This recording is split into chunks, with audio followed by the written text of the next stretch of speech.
Hello বন্ধুরা, আপনারা দেখছেন ডিজিটাল সবকিছু ইউটিউব চ্যানেল। তো বন্ধুরা, সরকারি কর্মী যারা আছেন তাদের জন্য দারুণ সুখবর। কারণ বহুদিন ধরেই অনেকেই আমাকে কমেন্ট করছিলেন যে ডিএ বৃদ্ধির কি খবর আছে বা ডিএ কবে থেকে বাড়বে।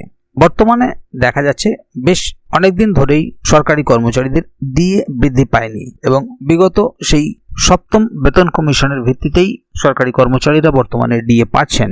কিন্তু এই 2025 সালে ডিএর নতুন এক আপডেট উঠে আসছে, যেখানে বলা হচ্ছে প্রতি 3 মাস অন্তর আপনাদের ডিএ বৃদ্ধি করা হবে এবং স্বাভাবিকভাবেই সরকারি কর্মচারীদের জন্য এটা দারুণ একটি সুখবর বলতে পারেন। তবে এই ডিএ বৃদ্ধি কবে থেকে বাড়বে সেটা আজকের ভিডিওর মধ্যে আপনাদেরকে জানিয়ে দেব। তো বন্ধুরা, আপনারা যারা যারা পেনশনভোগী আছেন বা যারা যারা সরকারি কর্মচারী আছেন তাদের জন্য ভিডিওটি খুবই গুরুত্বপূর্ণ হতে চলেছে। সেই কারণে ভিডিওটিকে কোথাও স্কিপ না করে প্রথম থেকে শেষ অবধি পুরোটাই দেখবেন, যাতে করে কোনো জায়গায় বুঝতে আপনার কোনো প্রকারের অসুবিধা না হয়। এছাড়াও আপনি যদি আমাদের চ্যানেলে প্রথমবার হয়ে থাকেন তাহলে অবশ্যই চ্যানেলটিকে সাবস্ক্রাইব করে বেল আইকনটি প্রেস করে অল নোটিফিকেশনে ক্লিক করে দেবেন, যাতে করে আমাদের চ্যানেলে যখনই কোনো নতুন ভিডিও আপলোড হবে তার সরাসরি আপনার কাছে পৌঁছে যায়। তো চলুন দেখে নেওয়া যাক এখানে বিষয়টি ঠিক কি বলা হচ্ছে। এখানে দেখুন একটি আর্টিকেল প্রকাশিত হয়েছে, সরকারি কর্মীদের জন্য বড় সুখবর, এবার থেকে 3 মাস অন্তর বাড়বে ডিএ। সরকারি কর্মচারী এবং পেনশনভোগীদের জন্য বড় খবর, শুনলেই হয়ে যাবেন অবাক। এখন থেকে নাকি প্রতি 3 মাস অন্তর ডিএ বৃদ্ধি পেতে পারে। বিষয়টি এমন সময় সামনে এসেছে যখন সরকারি কর্মচারী এবং পেনশনভোগীরা তাদের মহার্ঘ ভাতা অর্থাৎ ডিএ সম্পর্কে খবরের জন্য অধীর আগ্রহে অপেক্ষা করছেন। উল্লেখ্য, দীর্ঘদিন ধরে পশ্চিমবঙ্গ সরকার এবং এর কর্মচারীদের মধ্যে ডিএ ইস্যু নিয়ে টানাপোড়েন চলছে। কেন্দ্রীয় সরকারি কর্মচারীরাও বকেয়া ডিএ পাওয়ার জন্য অপেক্ষা করছেন, কারণ তারা 18 মাস ধরে বকেয়া বেতন পাননি। কিন্তু এখন তাদের জন্য আরও কিছু সুখবর রয়েছে। প্রতি 3 মাস অন্তর ডিএ বৃদ্ধি পেতে পারে। জল্পনা চলছে যে সরকার ডিএ গণনার পদ্ধতি পরিবর্তন করতে পারে।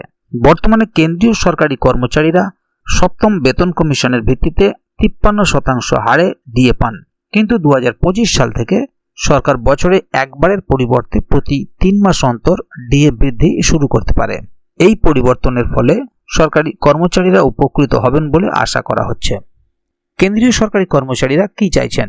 কেন্দ্রীয় সরকারি কর্মচারীরা ডিএ গণনার পদ্ধতিতে পরিবর্তনের জন্য ক্যাবিনেট সচিবকে একটি চিঠি লিখেছেন।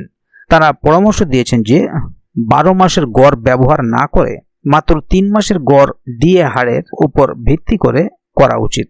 এইভাবে ডিএ পরিমাণ আরও ঘন ঘন আপডেট করা হবে, যা কর্মীদের ক্রমবর্ধমান ব্যয়ের সাথে তাল মিলিয়ে চলতে সাহায্য করবে। এছাড়াও কর্মচারীরা কেন্দ্রীয় সরকারি কর্মী এবং পেনশনভোগীদের জন্য একটি পৃথক ভোক্তা মূল্য সূচক চেয়েছেন। সিপিআই ডিএ গণনা করতে সাহায্য করে এবং একটি পৃথক সূচক থাকা সরকারি কর্মচারীদের জন্য আরও সঠিক সমন্বয়ের সুযোগ করে দেবে। তারা ডিএর পয়েন্ট টু পয়েন্ট গণনারও দাবি করেছেন, যা তাদের ভাতার নির্ভুলতা বাড়াবে। প্রসঙ্গত, 2025 সালের কেন্দ্রীয় বাজেট আসার সাথে সাথে সরকার ডিএ সম্পর্কে কিছু গুরুত্বপূর্ণ সিদ্ধান্ত নেওয়ার আশা করা হচ্ছে। সরকার মার্চ মাসে ডিএ বৃদ্ধি ঘোষণা করার সম্ভাবনা রয়েছে। এটি কেন্দ্রীয় সরকারি কর্মচারী এবং পেনশনভোগীদের জন্য স্বস্তি বয়ে আনতে পারে, যারা আরও ভালো আর্থিক সহায়তার আশা করছেন। তাহলে বন্ধুরা, বুঝতেই পারছেন এখানে বিষয়টি ঠিক কি বলা হলো। এবারে কেন্দ্রীয় বাজেটের সাথে সাথে আগামী মার্চ মাসেও এই ডিএ বৃদ্ধি ঘোষণা হতে পারে, এরকমই সম্ভাবনা রয়েছে। সেটা আপনারা এখান থেকে শুনলেন বা জানলেন। তবে নির্দিষ্ট করে কিছু বলে দেওয়া হয়নি যে মার্চ মাসেই ডিএ বৃদ্ধি করা হবে। তবে সরকার ডিএ বৃদ্ধি করতে পারে মার্চ মাসে, সেটাই সম্ভাবনা রয়েছে। দেখা যাক আগামী দিনে সেটা কি হয়।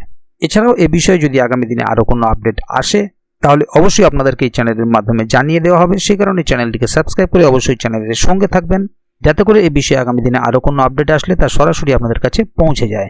তো বন্ধুরা, আজকের গুরুত্বপূর্ণ ভিডিও আপডেটটি এখানেই শেষ করছি। ভিডিওটি সম্বন্ধে আপনাদের মতামত এবং আপনারা কে কোথা থেকে ভিডিওটি দেখছেন অবশ্যই কমেন্ট বক্সে লিখে জানাবেন। ভিডিওটি ভালো লাগলে অবশ্যই একটি লাইক দেবেন এবং বন্ধুদের জানার সুবিধার্থে ভিডিওটিকে শেয়ার করবেন, যাতে তারাও বিষয়টি সম্বন্ধে জানতে পারে। ভিডিওটি শেষ পর্যন্ত দেখার জন্য অসংখ্য ধন্যবাদ। আবার দেখা হবে আগামী ভিডিওতে। ততক্ষণ পর্যন্ত ভালো থাকুন, সুস্থ থাকুন। ধন্যবাদ।